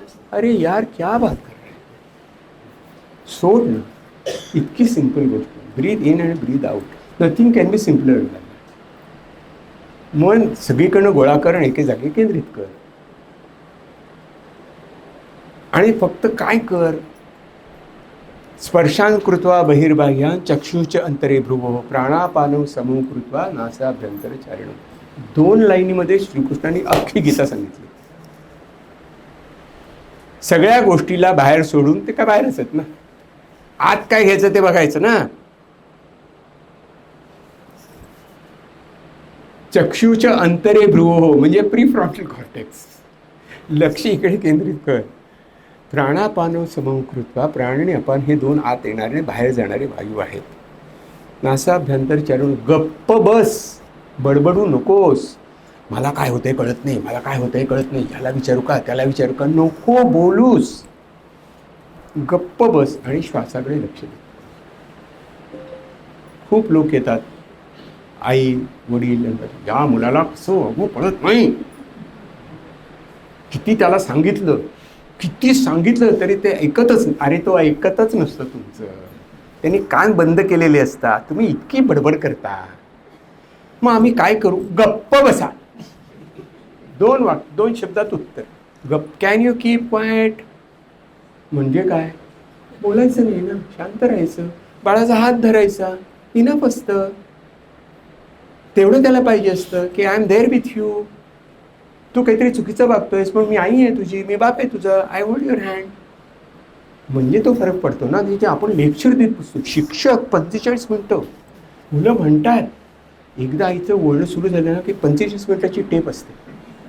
त्या 45 मिनिटामध्ये सगळ्या वर्षांचा हिशोब रोज मला सांगते. असं झालं, तसं झालं, तसं झालं. मला आता पाठ झालंय. मग त्यांना मी एकच सांगतो, गप्प बसा, श्वासावर लक्ष ठेवा, शांत राहा ना. ढवळत कशाला बसतात, सांगितलं ना, ढवळत बसतो ना आपण. ते पाणी ढवळत बसू नका, ढवळत बसू नका, शांत बघा ना. शांततेला जरा चान्स द्या. Just focus on your breath. Just focus on your breath. Breathe longer, breathe longer. 5 श्वास घ्या, हळूहळू फरक पडेल. It's a start. मग अशी मी म्हटलं त्याप्रमाणे ठिणगी पडते ना, दगडावर दगड घासून एकच ठिणगी असते ना, पण आग लागू शकते. तसं ते श्वास आहेत. तर विचार, अतिविचार, अविचार सगळ्याचं शेवटी स्रोत आपल्या मनावर, आपल्या शरीरावर येतो, आपल्या क्षमतेवरती येतो. आणि क्षमता सगळ्यांच्यात असते, ती म्हणजे श्वास घेण्याची. सगळ्याचं गुरु किल्ली तिकडे आहे. ती जर आपल्याला कळलं तर बेडा पार हो गया. सगळं ठीक राहील, आपण ठीक राहू, जग पण ठीक राहील. आपण अतिविचार करणार नाही, अविचार पण करणार नाही. विचार करू, संथपणे, शांतपणे, सरळपणे विचार करत राहू, स्वच्छ मनाने विचार करू, चूक बरोबर पटकन ठरवू शकू आणि आपलं जीवन शांत, सुखी, संपन्न होऊ शकेल. त्यामुळे ते ढवळण्याची प्रक्रिया थांबली. पाणी नाही गढूळ, पाणी शांत नाही होत, स्वच्छ नाही होत. स्वस्थ राहू. याला आपण स्वस्थ राहणं, खुशीत राहणं असं म्हणतो. आणि जे अलिबागचं सत्य आहे तेच मुंबईचं सत्य आहे. जे परदेशातलं सत्य आहे तेच आपलं सत्य आहे. कारण श्वास सगळेच घेत असतात. पण दुर्दैवाने आपल्याला, आपण आता हे इम्पोर्ट झालेलं आहे ना, माइंडफुलनेस हा शब्द इम्पोर्ट झालेला आहे आपल्याकडे. जो आपला होता तो आला. योगाचं योगा झालं ते आपण वा काय बरं वाटतं योगा योगा योगा योगा योगा काय मला कळत नाही. योगायोगाने कोणाला कळलं तर कळेल. पण योग आहे तो, योगशास्त्र आहे, योगसूत्र आहे. तसंच श्वासाची ही किमया आपल्याकडे आहे आणि ती आपण समजून घेतली, शिकलो तर आपण त्यातनं मार्ग काढू शकतो. आभारी आहे. खूप छान. आपण 4 ते 5 प्रश्न घेऊ शकतोय. So yes. ओके. समानार्थी होतं पण अगदी. एकाच माळीचे मणी. बोला बोला सर. असं आहे सर की आपण म्हणजे मी पहिल्यांदा तुम्हाला धन्यवाद देतो. खूप कन्सेप्ट क्लिअर करून दिले आणि खूप छान वाटलं. एक छोटासा प्रश्न आहे की आपण आता थोड्या वेळा अगोदर सांगितलं की इमोशनल इंटेलिजन्सची डिसेंट्री आणि इमोशनची डिसेंट्री आणि विचारांचं कॉन्स्टिपेशन म्हणजे अविचार. आणि जेव्हा विचारांचं डिसेंट्री झाली तर त्यावेळेस मग तो त्याला कळतच नाही काय करायचं. जास्त विचार, विचारांची डिसेंट्री म्हणजे मग तुमचा अतिविचार. पण एक प्रश्न असा आहे की इमोशनल डिसेंट्री जेव्हा होते आणि विचार थांबतात तेव्हा काय करायचं, तेव्हा काय? बसा. मी काही विचारल्यानंतर प्रश्नाचं उत्तर एकच देणार आहे. How to breathe, how to breathe, हेच त्याचं उत्तर आहे. कारण जेव्हा भावनांचा आवेग असतो ना, तेव्हा बघा अगदी साध्या गोष्ट सांगतो मी तुम्हाला. आपल्याला चिंता वाटत असली ना की श्वास शॅलो असतो. माझ्यासमोर येऊन पेशंट बसला की मी पहिले बघतो की ह्याचं ब्रिदिंग कसं चाललं आहे. मी त्याला सांगतो की अरे कुठे जातोयस, इथेच बस ना. श्वासावर GST नाही आहे, हवेवरती कोणाचाही GST नाही आहे. भरपूर श्वास घे, बस, स्लो ब्रिदिंग कर. Slow breathing. तो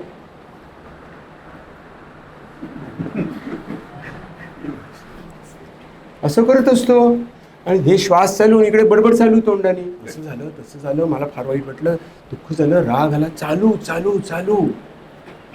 फक्त स्लो ब्रिदिंग केलं तरी इतका फरक पडू शकतो. रागावलेलं असलो की काय होतं, श्वासाचा छातीचा भाता होतो. ललिता पवारचे पिक्चर आठवा बघा, असं ती मस्त करून दाखवायची. आणि मग स्फोट. अगेन, अरे तुमचा मेंदू काय मागतो, मला ऑक्सिजन द्या. शॅलो ब्रिदिंगमध्ये ऑक्सिजन देत नाही आपण, फास्ट ब्रिदिंग करून पण देत नाही. आणि डिप्रेशनमध्ये अरे इतक्या वेळ काय पकडलं होतं? श्वास पकडला. आपण म्हणतो ना सुटका, निश्वास. आत्ता मी निश्वास सोडला, म्हणजे आधी पकडला होतास ना. 3 इमोशन्स ना, राग, वाईट वाटणं, चिंता वाटणं आणि उदास वाटणं. 3 डेली इमोशन्स आहेत. प्रेम सुद्धा अति वाटू शकतं. प्रेमाचा पण भरता येतं ना, काय विचारू. त्यांनी पण खूप वाईट गोष्टी घडतात ना. ब्रेकअप झालेल्या मुलांना विचारा, माझा तर जगावरचाच विश्वास होत नाही. तुझं जग म्हणजे तुझे आई वडील आणि 4-5 हे भाऊ ते भाऊ, या पलीकडे जग नाही पाहिलेलं. पण सगळ्या मुली अशाच असतात. अरे यार, तू काही सर्वे केलास, रिसर्च केलास, पेपर लिहिलास, सगळ्या मुली कशा असतात त्याच्यावर, सगळी मुलं कशावर असतात, पेपर लिहिलास, संशोधन केलंस, सर्वे केलास, किती लोकांना प्रश्न विचारले. नाही ते मला माहिती आहे, पण सगळं तसं असतं, मला माहिती आहे. वाव, हे अतिविचार आणि चुकीचे विचार आहे. पण त्यावेळेला जी चिंता असते, मन उदास झालेलं असतं, राग आलेला असतो, सिंपल ब्रेथ बदललेला आहे. आणि मोठं रिव्हर्ट इट, आणि अर्थात उत्तर शोधून काढायचं आहे. श्वासाने प्रश्न सुटत नाहीत, श्वासाने मन शांत होतं. सो हे जेव्हा होतं ना, तेव्हा just be aware of your breath. मी श्वास पकडलेला असेल तर त्याने काही होत नाही. तुमचा मेंदू म्हणतोय मला द्या. म्हणजे गाडीला फास्ट चालवायची असेल तर ॲक्सिलेटर दाबा, ब्रेक नका दाबू. सच अ सिम्पल थिंग. पण तो भान ठेवावा लागतं आपल्याला की हां, माझा श्वास आता बिघडलेला आहे. खरा आपण श्वास पोटाने घेऊ शकतो, दीर्घ श्वास सोडू शकतो. साध्या गोष्टी. प्राणायाम करा, श्वासावरती लक्ष ठेवलं तरी आपोआप प्राणायाम येतो. नाही मग मला सरांनी सांगितलं शुद्ध हवेत घ्या. अरे कुठं शुद्ध हवा शोधणार, मिळतच नाही. आहे तिथे कर ना, त्याच्यातच आहेस ना इतक्या वेळ. सो ह्या गोष्टी करता अवेअरनेस महत्त्वाचा आहे. त्याला म्हणून त्यांनी जे म्हटलं ना शब्द, तो पूर्ण भान आहे मला की हो माझा श्वास असा चालला आहे. योगी असतात ना, ते म्हणतात अलिबागहून मुंबई किती दूर आहे, इतके श्वास दूर आहे.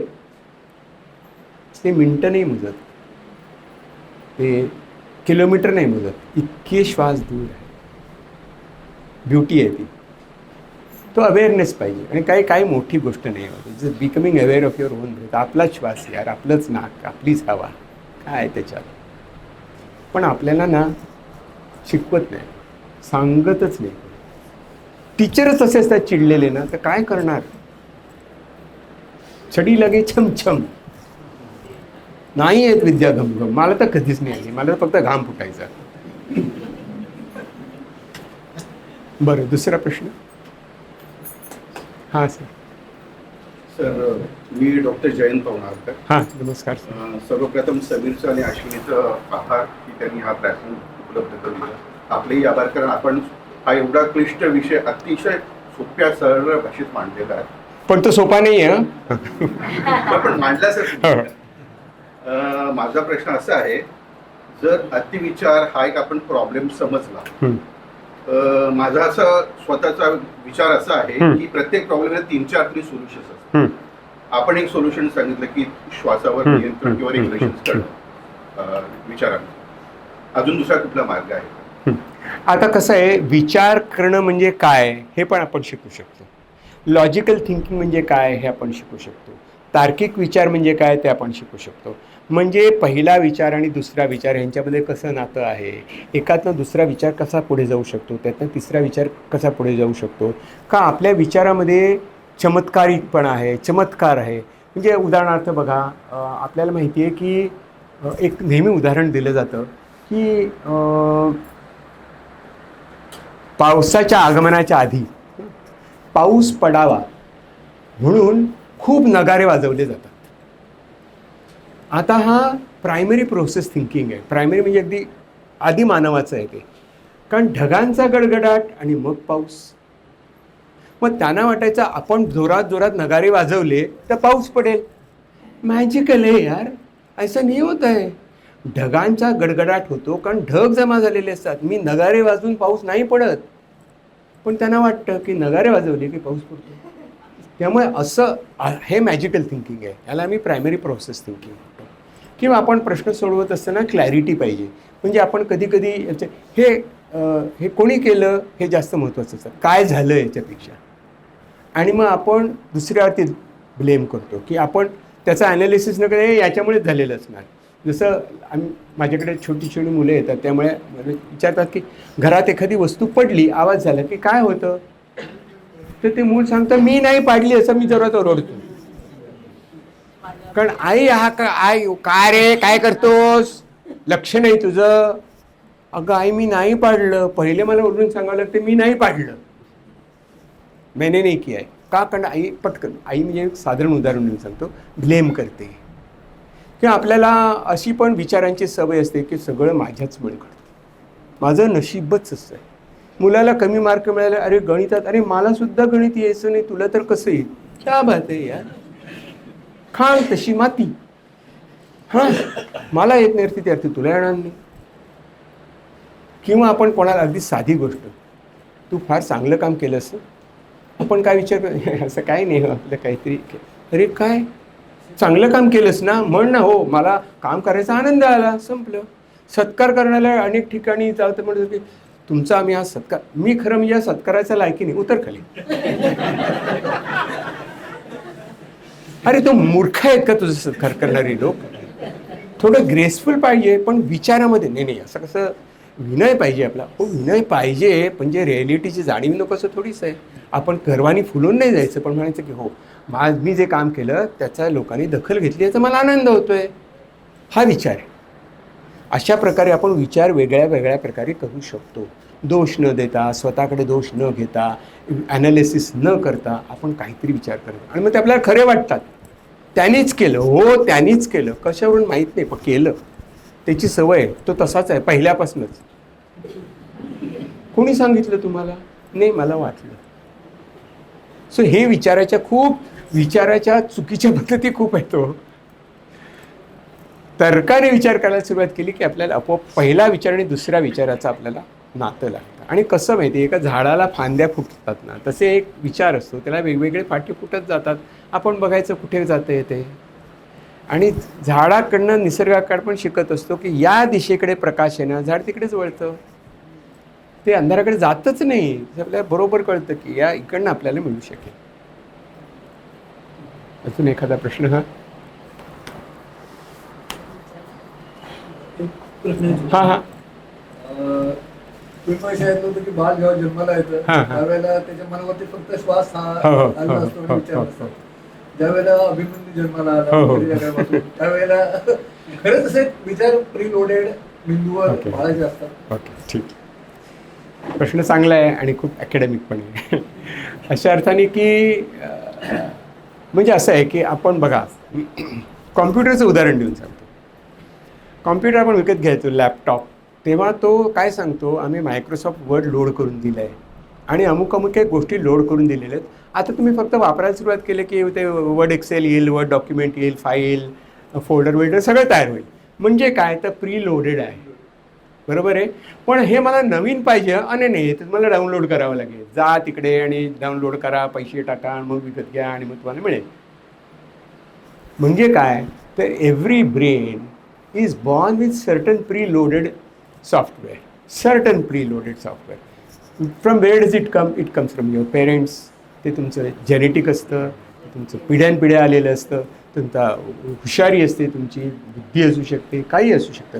सम software is preloaded, some software आपल्याला बसून घ्यावं लागतं. त्यामुळे हे आता भाषा, आपल्या इथे मराठीत भाषेत जन्मलेला मुलगा जर पहिल्यापासून जर्मन वाढला तर तो जर्मन भाषा शिकतो. म्हणजे काय, तर जर्मन भाषेचं वेगळं सॉफ्टवेअर नसतं, भाषा शिकण्याचं सॉफ्टवेअर असतं. ते कशाने लोड होतं, तर त्या भाषेने मग तसं यायला लागतं. सो या काही क्षमता आपण प्रीलोडेड असतात आणि त्याच्यामध्ये या गोष्टी असतात. रडणे ही पण एक प्रीलोडेड आहे. नंतर चालायला लागणे हे प्रीलोडेड आहे.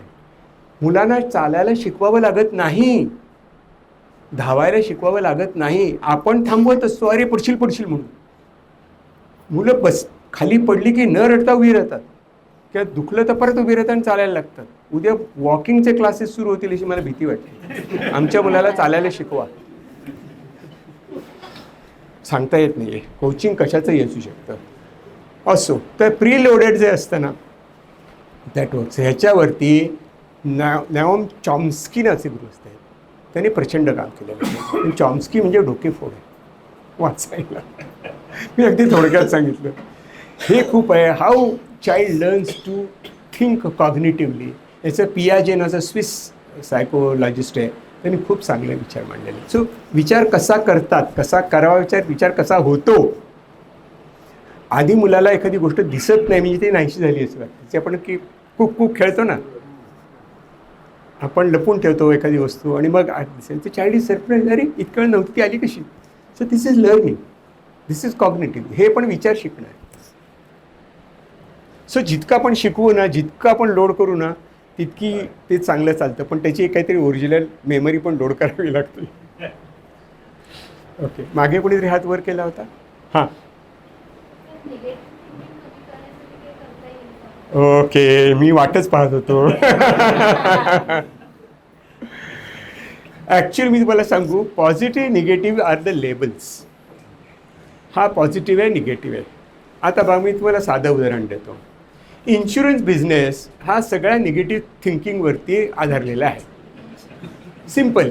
तुम्हाला भीती घालतात, तुम्ही मेला तर तुमच्या कुटुंबाचं काय, याला कोण बघणार आहे, मी मेल्यानंतर काय होणार आहे, ही जिवंतपणाची निगेटिव्ह थिंकिंग आहे. आपण जाने के बाद क्या मालूम क्या होगा, ते पोरं काय करतील, उधळतील, हे माहीत नाही आपल्याला. पण आज या निगेटिव्ह थिंकिंगचं पॉझिटिव्ह करून जगातली सगळ्या शक्तिमान फिनान्शियल इन्स्टिट्यूट असेल कुठच्याही देशात, तर ती इन्शुरन्स आहे. सगळे येतात स्पंजसारखे पैसे खेचून घेऊन जातात. कारण प्रत्येक माणसाला भीती असते. भीती is negative emotion. So negative positive नसतं, आपण त्याचा कसा विचार करतो हे महत्त्वाचं आहे. आपण म्हणतो ना, माझ्या मनातले निगेटिव्ह विचार गेले पाहिजेत की ते चिकटले, समजा चिकटतातच, कारण आपण त्याच्यावरती लक्ष केंद्रित करतो. हा विचार कसा जाईल, हा विचार कसा जाईल असं त्यामुळे विचारच करत असतो. आणि जेव्हा आपण तो विचार पकडतो तेव्हा तो विचार आपल्याला आपण पकडलेलं असतं, विचाराने नसतं पकडलेलं. झाडाला मिठी मारून जर ओरडलो, मला झाड सोडत नाही, तर कधीच सोडणार नाही झाड, कारण झाडाने पकडलेलंच नाही आहे. मी हात मोकळे केले, झाड कधी कुठे येऊन आपल्या अंगावर येऊन बसतं. म्हशीची शेपूट आपण पकडतो आणि ती उधळते, मग लाथा घालते. गाढव आपल्याला लाथा मारतं कारण आपण त्याला मारतो. सिम्पल. सो निगेटिव्ह थिंकिंगकडे दुर्लक्ष करायचं, त्याचा उपयोग किती करता येईल तेवढा करून घ्यायचा. लाल सिग्नल दिसलं की थांबायचं, शहाणपणा असतो. दुर्लक्ष करणे निगेटिव्ह विचारांकडे आपोआप जातात. ते लाटा असतात हो, येतात जातात. ते काय आपण ढकलतो लाटा. या शेवटचा प्रश्न. ओके, ती वाजली. हां, बोला मॅडम. भावना खूप प्रकारच्या आहेत. हो हो हो. पण त्याच्यामध्ये महत्वाचं म्हणजे आपल्यासाठी, माणसासाठी दुःख आनंद हे जास्त प्रमाणात. तर तेव्हाच फक्त डोळ्यात पाणी येतं. अतिशय आनंदाने पण येतं, अतिशय दुःख झालं की पण येतं. सांगतो. दुःख आणि आनंद याच्या पलीकडे अजून एक मोठी भावना असते, जी सगळ्या सुविचारांचं केंद्र आहे. आणि ती भावना म्हणजे करुणा. दुसऱ्याविषयी वाटणारा कळवळा, दुसऱ्याविषयी वाटणारी आपुलकी. प्रेम नव्हे, आपुलकी. ती आपुलकी ही भावना सगळ्यांना एकत्र आणत असते. त्याचं उदाहरण इकडे उभं आहे बघा. जिने आपुलकीने तुम्हाला बोलवलं, मी आहे, मी आपुलकीने तुमच्याशी बोलतोय आणि तुम्ही ऐकताय. म्हणजे काय तर दुःख आणि आनंद ही मनातल्या भावना असतात, ज्या स्वतः कोंडून ठेवतात. माझं दुःख माझा आनंद, माझं दुःख माझा आनंद. पण त्याच्या पलीकडे असते ती म्हणजे करुणा, जी मला दुसऱ्यापर्यंत पोहोचवते, दुसऱ्याला जोडून घेते. त्याचं दुःख माझं दुःख मानते, माझा आनंद त्याचा आनंद मानते. हे जास्त कठीण आहे. आणि कारण आपल्याकडे म्हणतात ना नेहमी, अर्धा ग्लास भरलेला का रिकामा. आपण सतत विचार करत असतो, ते निगेटिव्ह थिंकिंगवाले, होकारात्मक की नकारात्मक. आपला प्रश्न अर्धा ग्लास रिकामा भरलेला नाही आहे, माझा अर्धा रिकामा आहे पण त्याचा का भरलेला. हां, हे जास्त इम्पॉर्टंट आहे. त्याचा का भरलेला, मला का कमी मिळाली. त्याची लायकी नसताना कसं मिळालं? चालू नो करुणा, त्याला मिळालं ना, आनंद आहे, मला मिळेल त्याची वाट बघतो. सो करुणा ही जगाला जोडणारी गोष्ट आहे. आणि जे आपण म्हणतो की माणूस हा समाजप्रिय प्राणी आहे आणि आपण करुणेने एकमेकांना कनेक्टेड असतो. तर करुणा ही अत्यंत महत्त्वाचं परमतत्व. बुद्धाने असं म्हटलं की करुणा, मित्रत्व, आनंदाची भावना ह्या बेसिक आहे.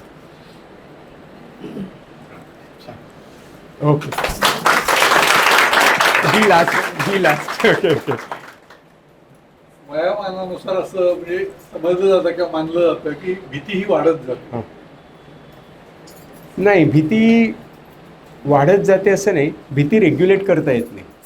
आपण वयाने मोठे होतो ना, आपल्याकडे एक मोठा अंधविश्वास आहे हा, की मोठी माणसं वयाने झाली की ती जास्त मॅच्युअर होतात. अजिबात नाही, जास्त हट्टी होतात, जास्त स्वतःत अडकून राहतात, कारण त्यांचं असं विश्व आकुंचित होत जातं ना. So they remain in to their own brains. त्याच्यामुळे भावना, तुमचा काय प्रश्न होता? भीती वाढत जाते का? भीती काय माहिती, आपण भीती जेवढी पाळली ना तेवढी ती वाढते. आपण खूप भीती पाळतो आणि आपण भिण्याचं शिक्षण देतो. आपण भिवून राहा, भिवून राहा, भिवून राहा. आपण म्हणतो ना टेक केअर, टेक केअर म्हणजे काय? काहीतरी वाईट आहे, काहीतरी वाईट आहे, काहीतरी वाईट आहे. Take care, take care, take care. So भीती ही वाढणारीच गोष्ट असते आणि भीती ही आपल्याला आपल्या स्वतःच्या अस्तित्वाची भीती वाटत असते आणि वाढत्या वयाबरोबर ती भीती वाढत जात असते. पण लहान मुलांची भीती आणि मोठ्या माणसांची भीतीची कारणं वेगळी असतात, पण भीती भावना सर्वत्र असते. आणि जे म्हणतात ना, एक खूप छान उदाहरण मला आठवतं. एक अपोलो 13 नावाचा सिनेमा आला होता, हॉलिवूड मूव्ही आहे. त्याच्यामध्ये ॲस्ट्रॉनॉट्स त्या अपोलोत बसून जातात असं होतं. तर त्याचा प्रोड्युसर होता, काय जॉर्ज लुकास असेल होते.